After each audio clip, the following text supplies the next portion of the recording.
Hello everyone, welcome to our YouTube channel Dentophile.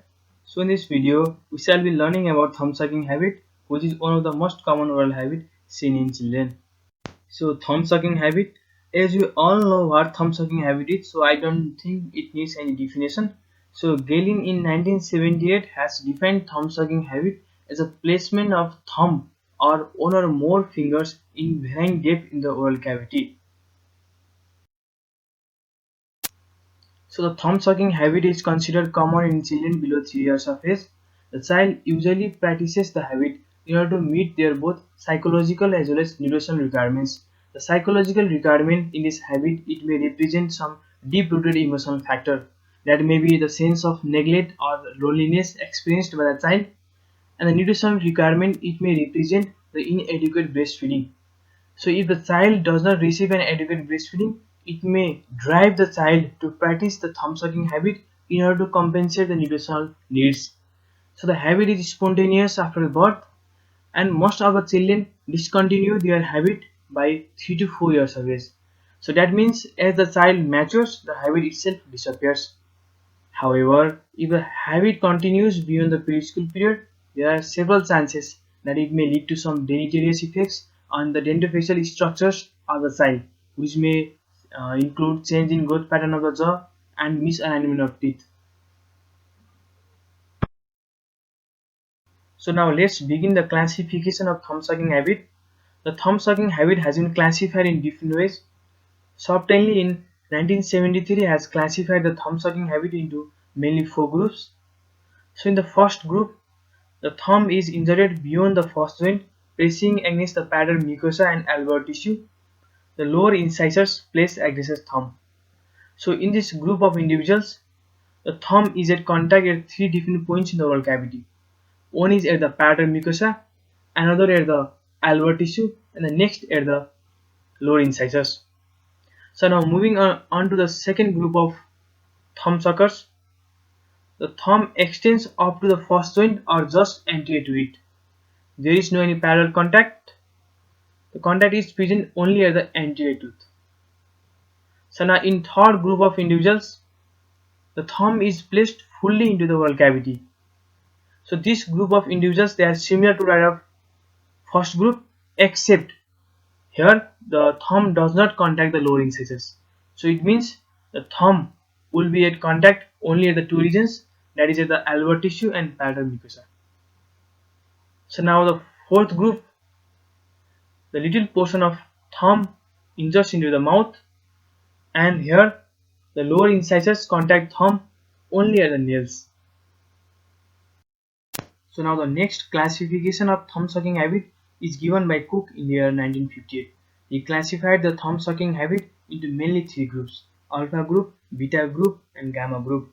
So in alpha group, the thumb pushes the palate in vertical direction and there is only little buccal contraction. So as a result of continuous pressure of thumb on the palate, the characteristic result will be deep palate. So now in beta group of individual, there is strong buccal contraction, as a result of which there will be posterior crossbite. So now we have to know the main reason behind the posterior crossbite. So normally in thumb sucking individual, the tongue position is lower than the normal. So the tongue position is lower, it means the pressure exerted by the tongue against the lingual aspect of posterior teeth will be lower. However, as I've already told that there are strong buccal contraction, so that means the pressure exerted on the teeth from the buccal aspect will be more than the lingual aspect, as a result of which there will be posterior crossbite. So now the third group of individual, that includes gamma group. So in gamma group, there is alternate positive and negative pressure is created, so due to which the posterior crossbite may be present depending upon the frequency and duration of the habit. So now let's move on to the theories behind thumb sucking habit. So various theories have been given to explain the development of thumb sucking habit. So the first theory is classical Freudian theory. So this theory is given by Sigmund Freud in the year 1929. This theory states that a child passes through different phases of psychological development. So in oral phase of psychological development, it is believed that mouth is the erogenous zone. That means a child take everything and anything to the oral cavity. So this phase associates thumb sucking habit as one of the manifestation of oral phase of psychological development. So now the next theory is oral drive theory, which was given by Sears and Weiss in the year 1982.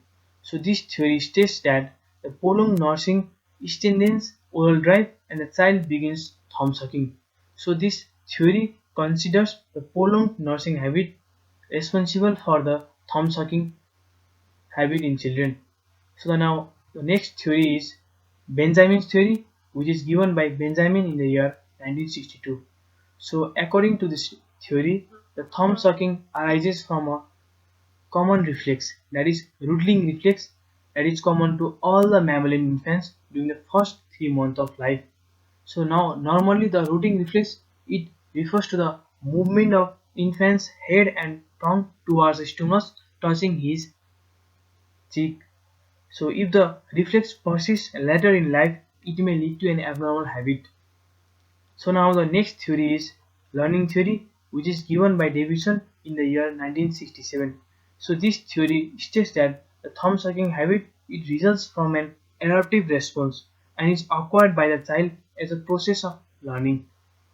So now moving on to the diagnosis of thumb sucking habit. A proper diagnosis of thumb sucking habit, it depends on many variables. So one of them is history.